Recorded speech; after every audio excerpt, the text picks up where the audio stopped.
Dios te bendiga y Dios te guarde en esta hermosa hora que Dios nos está regalando.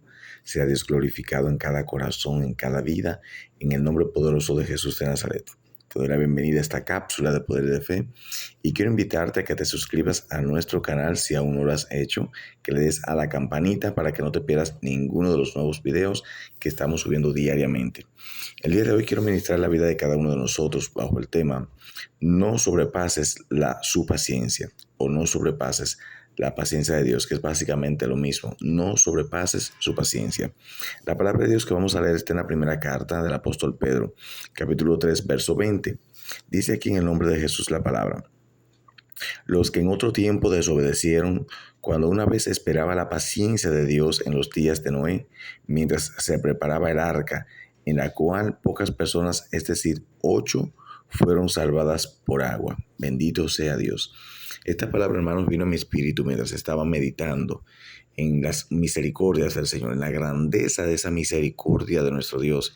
Y pensaba precisamente el tiempo que duró predicando Noé, siendo pregonero de justicia. Dice la palabra que duró 120 años siendo pregonero de justicia, anunciando la palabra, ministrando, ¿verdad?, a la gente. ¿Por qué? Porque la gente iba a ver lo que estaba haciendo este hombre. Estaba construyendo un arca en un lugar donde nunca había llovido. Y este momento era aprovechado por Noé para hablarle de aquello que Dios había mandado y de ese juicio que vendría sobre la humanidad de aquel momento. Sin embargo, la palabra de Dios muestra que la gente no se arrepintió, que la gente se burló, que la gente no hizo caso a la advertencia que Noé claramente estaba profetizando de parte del Señor conforme al juicio que Dios había destinado. Pero la palabra de Dios dice que Él mostró misericordia y fue paciente.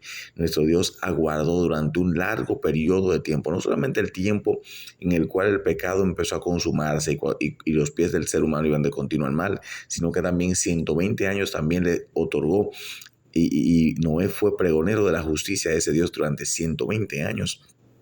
Dice aquí la palabra de Dios que Dios destruyó a la humanidad con agua y que todos perecieron y que solamente 8 personas se salvaron, y se salvaron por medio del agua. O sea, se salvaron porque el arca que Dios le permitió a Noé construir le dio la oportunidad de salvarse. No así a todos aquellos que se perdieron porque no hicieron caso a la palabra que Noé enseñó, que Noé predicó, que Noé habló como advertencia de parte de Dios. Entonces muchas veces nosotros nos encontramos en una vida de pecado y somos advertidos por Dios.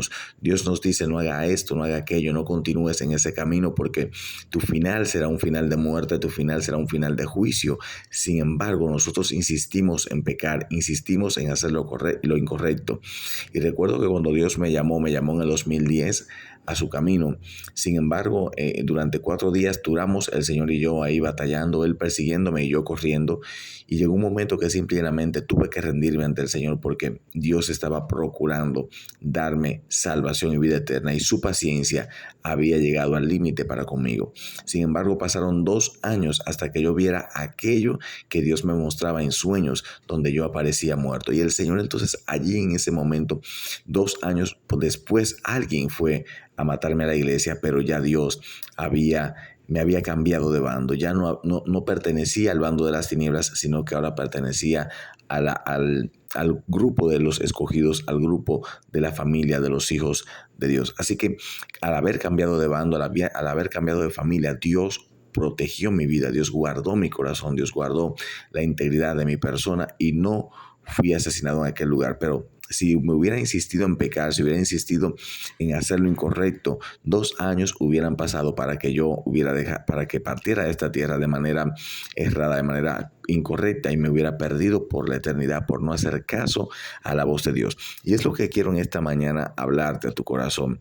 No sobrepases su paciencia. ¿Por qué? Porque todos tenemos un monto de paciencia en la persona de Dios, y Dios nos habla, Dios insiste en que caminemos con Él, pero está en nosotros tomar la decisión correcta. Si tomamos la decisión incorrecta, hermanos, y nos alcanza la muerte sin Cristo Jesús, lamentablemente nos perderemos por la eternidad, porque fuimos advertidos por Dios como esta gente fue advertida por Dios a través de Noé, pero no hicieron caso. Así que tú sé sabio en esta mañana, y si aún no has aceptado a Jesús, acéptalo en tu corazón, arrepiéntete de tus pecados y vuélvete al camino de la vida eterna, caminando en santidad conforme a la palabra del Señor. No sobrepases esa paciencia que Dios ha tenido contigo. Sé sabio, arrepiéntete y ven al camino del Señor. Así que Dios te bendiga y Dios te guarde. Amén.